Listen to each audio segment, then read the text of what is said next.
Kakuzu was an immortal who once defected from Takigakure, the village hidden by a waterfall. Coming from a small village, he was once entrusted with an almost impossible mission to confront the first Hokage, Hashirama Senju. Naturally, he failed, and upon his return, Kakuzu was not only humiliated but also imprisoned and ultimately banished from his village. Before leaving, he stole a dangerous forbidden technique kept hidden in the village, the Gyeongu. This technique created black tendrils that replaced nerves and muscles, allowing him to manipulate his body in extraordinary ways. Thanks to Gyeongu, Kakuzu could extract the hearts of his fallen enemies and transplant them into himself, maintaining up to 5 hearts at once. This effectively granted him multiple lives, as he could resurrect as long as a spare heart remained. Moreover, each heart bestowed a unique chakra nature, turning Kakuzu into a versatile and terrifying shinobi. However, his immortality was not absolute. He could only truly die if all 5 hearts were destroyed before he could replace them. Even so, this power made Kakuzu a near monster within the Akatsuki, capable of surviving battles that would have killed any ordinary ninja. Sasori, on the other hand, attained immortality by transforming his own body into a puppet. Known as Sasori of the Red Sand, he was once a feared warrior who rose to fame during the Third Great Ninja War and was hailed as the pride of Sunagakure. Obsessed with immortality and the art of puppetry, Sasori, at the young age of 5, managed to defeat and kill the third Kazekage, the strongest in his village at the time, and turned him into his personal puppet. Pushing his obsession further, Sasori eventually converted his entire body into a puppet, replacing nearly all his organs and body parts with wood and metal. Only his heart was preserved, sealed inside a special puppet core within his chest. This granted him a body that neither aged nor weakened naturally, and as long as he maintained his parts, he could continue to live indefinitely. He could even transfer himself into other puppet bodies while retaining his memory and chakra, achieving a form of mechanical immortality. His sole weakness was his heart, which ultimately led to his downfall when it was destroyed by Lady Chiyo and Sakura. Some theories suggest Sasori may have accepted death as a form of release rather than truly being defeated. Regardless, Sasori remains proof that each shinobi has their own unique path toward immortality. Hidan achieved immortality through the religious rituals of Jashin. Unlike Kakuzu or Sasori, who relied on forbidden jutsu or science, Hidan's power stemmed entirely from religious devotion. The Jashin faith was an extreme cult demanding constant sacrificial rituals, with the reward for loyal followers being eternal life. As a result, Hidan became immortal regardless of the injuries he sustained. He was decapitated by a suma, stabbed through the heart, even blown apart, yet he continued to live, speak, and move, even as just a severed head. On one occasion, Kakuzu stitched his head back onto his body using Jongu's black threads, and Hidan resumed fighting as if nothing had happened. His immortality was tied to his deadliest ability, the Cursed Ritual. By ingesting his enemy's blood and drawing the Jashin symbol on the ground, Hidan created a link that transferred any self-inflicted damage directly onto his opponent. This made him a living weapon, capable of killing powerful shinobi with a single stab to his own heart, as he demonstrated against Asuma. However, Hidan was eventually defeated by Shikamaru. Buried alive along with explosive tags and stripped of the ability to perform rituals, he had no means of maintaining his immortality. Some speculate that he may still be alive underground, but it is far more likely that he truly perished, as his eternal life was entirely dependent on constant sacrifices to Jashin. Once the rituals ceased, so too did his immortality. White Zetsu gained its form of immortality through the God Tree and the people trapped within the infinite Tsukuyomi.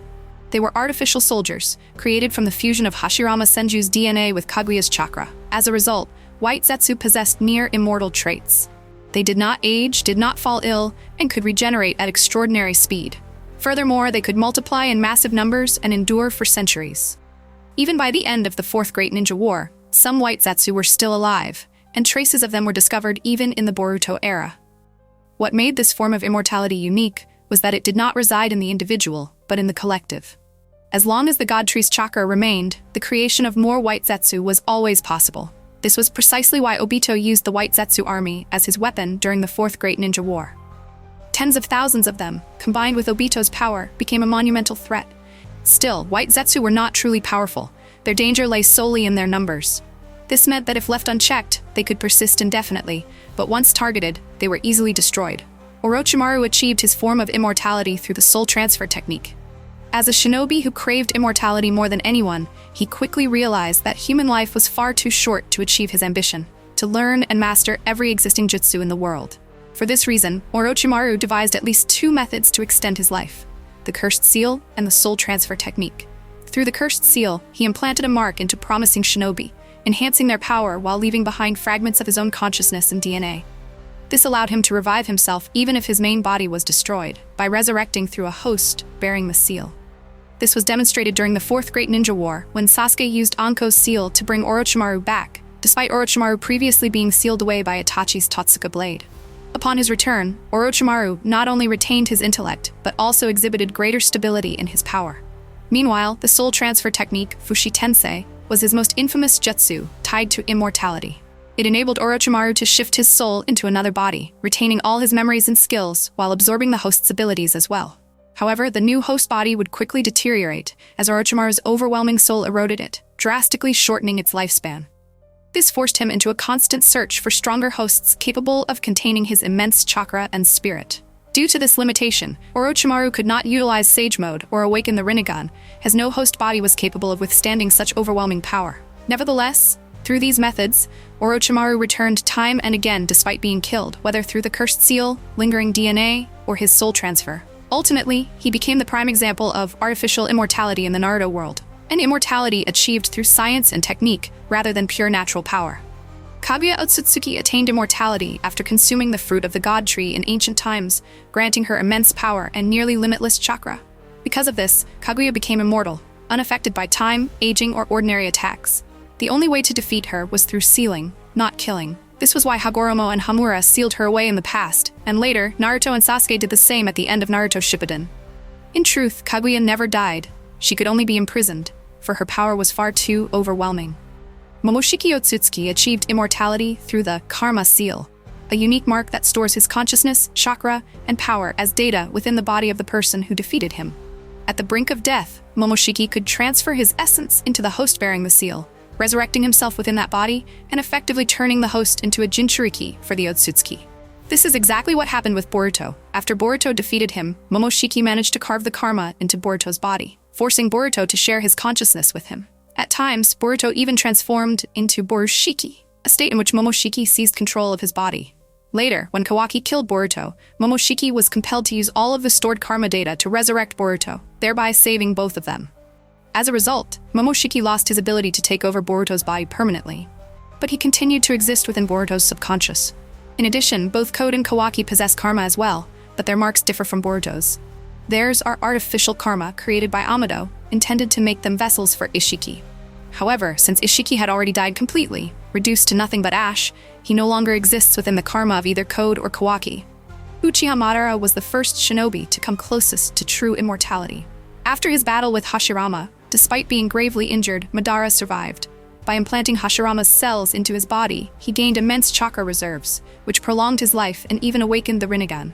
Even after his natural death, Madara had carefully laid out plans for his resurrection, entrusting Obito and Zetsu with the means to bring him back through the Edo Tensei. During the Fourth Great Ninja War, Madara was revived by Kabuto using Edo Tensei, making him nearly indestructible and functionally immortal. When the Edo Tensei was dispelled, he remained on the battlefield and reapplied the seal to sustain his Edo form.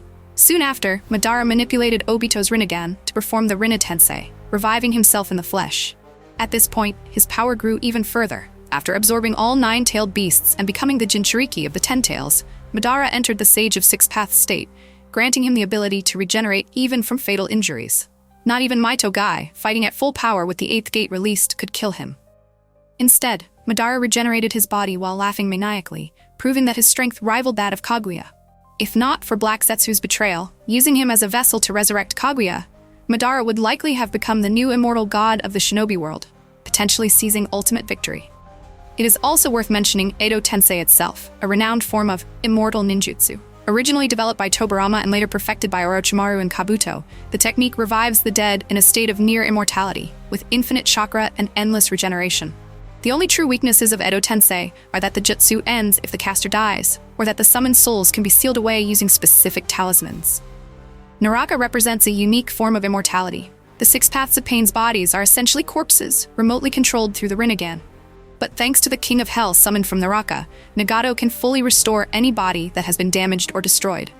This means that if one of the Pain bodies suffers severe injury, Naraka could generate a completely renewed form, allowing Pain to maintain an almost inexhaustible force. This is, in essence, a distinctive type of immortality. The Byakugo Seal, also known as the Creation Rebirth Mark, is a longevity-extending jutsu used by Tsunade, Mito Uzumaki, and Sakura. This seal does not allow the user to return from death, but it grants instantaneous regeneration and prolongs life, making them nearly invincible in battle. For example, Tsunade once survived after her body was cleaved in half. With the power of the Byakugo seal and the support of Katsuyu, she not only recovered, but also shielded the other Kage during the fight against Madara. Similarly, Sakura has narrowly escaped death multiple times thanks to this power. In addition, Hashirama's cells are also regarded as a weapon against death. When implanted into the bodies of ninjas such as Madara, Obito, or Danzo, these cells granted them extended lifespans and regenerative abilities. While not capable of granting true immortality, they dramatically enhanced survivability, becoming an effective means to bend the limits of death. Thank you for staying with us until the end of the video. If you found this content helpful, please support us by leaving a like, sharing it with your friends, and subscribing to the channel. Your support motivates us to keep creating even more engaging and high-quality videos. See you in the next one.